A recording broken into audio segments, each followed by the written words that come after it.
Smart saving plan తో మీ ఆత్మీయులకు ఉజ్వలమైన సురక్షితమైన జీవితం అందించండి. టాటా ఏఏతో ఇది సాధ్యం.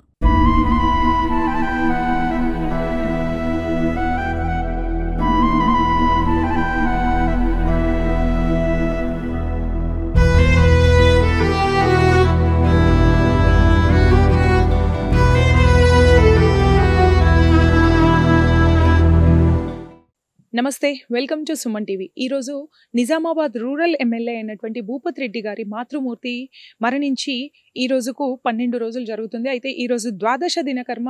ఈ కార్యక్రమంలో పాల్గొనడానికి ముఖ్యమంత్రి యనుమల రేవంత్ రెడ్డి నిజామాబాద్కి విచ్చేయనున్నారు.